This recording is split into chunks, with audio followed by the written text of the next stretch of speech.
Yo, what's up? This is Rockland. Today on Passport Kings, we're going over the top 10 Caribbean countries with the most beautiful women. Engage! I'm Rockland. I travel the globe for leisure, exploration, and education about different cultures. Join me, and you too can be royalty. This is Passport King. Welcome aboard, abroad.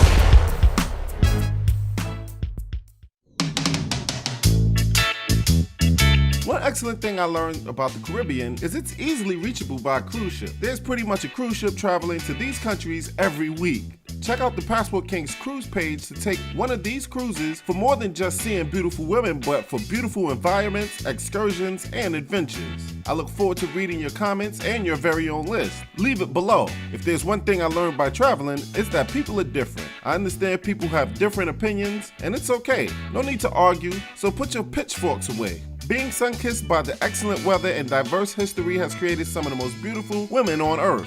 But living off tourism is not that appealing to a lot of the people in these countries. So they have fled their homes for better opportunities, but many of the black women we have accepted as African American are actually from many of these countries. And you may even be surprised to find out about some of these people's origins. Just remember, this is just a beauty contest and not necessarily about attitudes or opinions, even though nice bodies and shapes will help. Alright, so watch this commercial about the benefits of travel hacking, and I'll be back in 1 second. Have you gotten into travel hacking? If not, you certainly should. Don't pay full prices for flights when other people are not. You may think it's a badge of honor to stay loyal to one company, but if they're charging their newer customers a lot less than they're charging you, you're the only loyal one. Why put extra money in a fat cat's pockets? You could save that money for your loved one. So check out the travel hacking site that I left in the description below. People are literally saving thousands of dollars on flights abroad.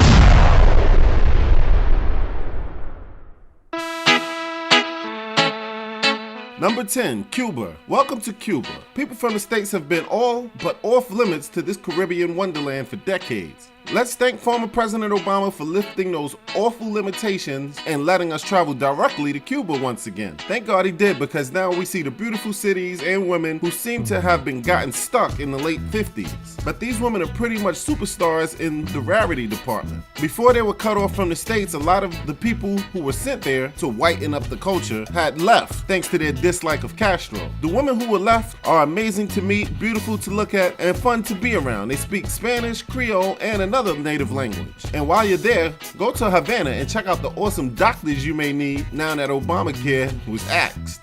Number 9, St. Martin. Don't forget about the second A when spelling St. Martin. The culture is a blend of African, French, British, and Dutch heritage. I'll make it simple and say a mix of Africans and Europeans. This island is two countries mixed into one. The food on St. Martin is a collaboration of tastes from Europe, the Caribbean, and Africa, and showcases a diversity of the island's people. And as diverse as the food is, the women are even more diverse. They took the best parts of both worlds and combined them into sheer beauty.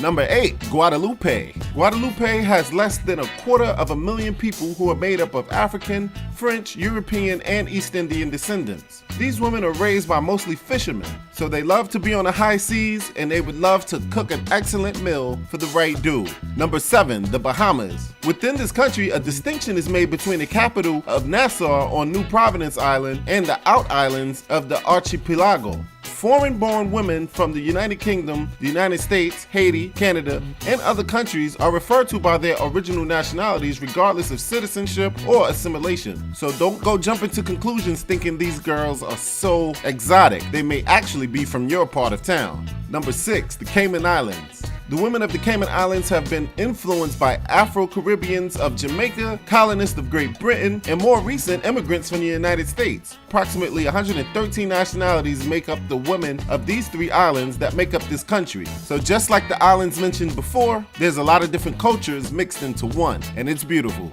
Before I get to the top 5, here are my honorable mentions.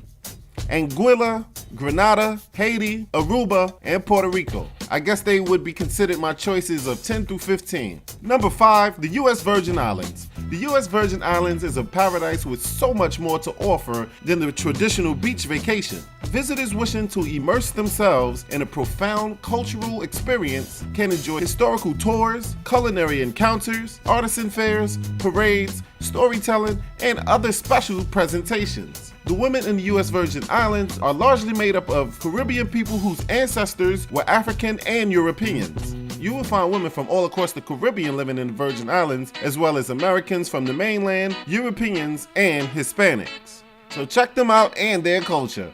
Number 4, Turks and Caicos.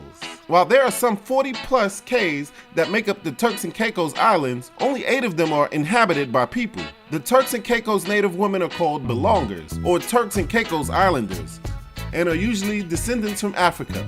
The local population mixes a large expatriate community of British, American, French, Canadians, Haitians, Dominicans, and Scandinavians, giving the island an international influence and unique culture. The women here are both expats and belongers. They are relaxed and friendly and generally operate on island time, resulting in a low-key, slow-paced environment. Number 3, Dominican Republic. The family forms the basis of stability. The individual derives a social network and assistance in time of need from the extended family, which generally encompasses 3 generations. When possible, the extended family lives together or within the same vicinity. Loyalty to the family comes before any other social relationship, even business. Nepotism is considered a good thing since it implies employing people one knows and trusts, which is of primary importance.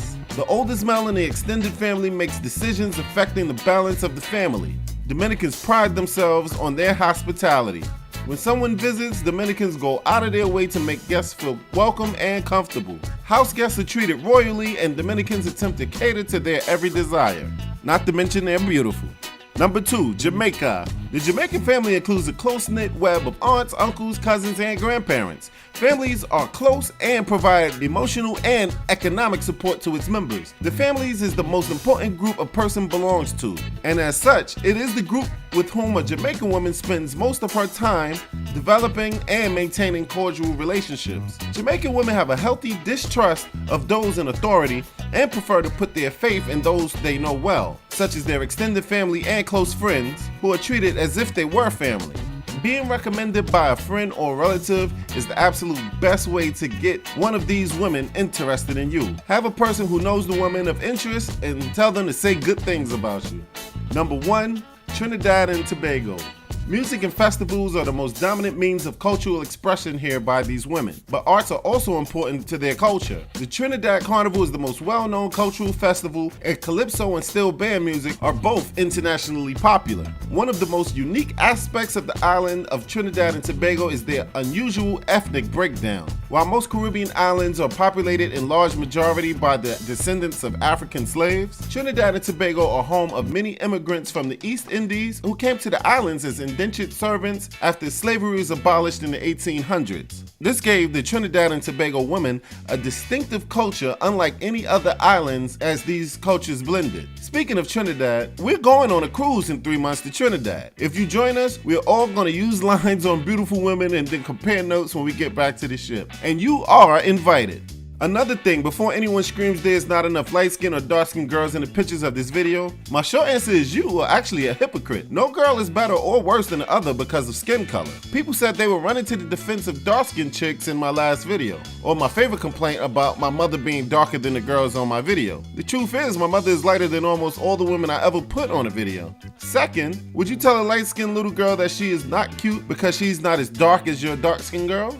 Would you say it to her face because she's too light? And if so, what does that make you? They had no choice in deciding which hue their skin color would be. Third, who cares? And fourth, this is a video about countries to visit to see beautiful women. This video is not titled, "Here are pictures of the most beautiful women in the Caribbean." And if they are lighter than what you would have liked, it's okay. Opposites attract, and there's nothing anyone can do about it. And it has nothing to do with colonialism or self-hatred. Lastly, and most importantly, and I've been wanting to say this for years, brown skin is not a hue that belongs on a scale from dark to light. So unless other options in your argument includes black skin, red skin, or blue skin, saying someone is brown skin makes no sense. It's either dark or light or a color.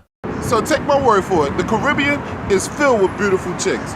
But I know that's not the only reason why people should travel, is always running around chasing chicks, but it's always a good icing to have on the top of the cake. So always explore all the beautiful Caribbean islands like a king, a passport king. Peace.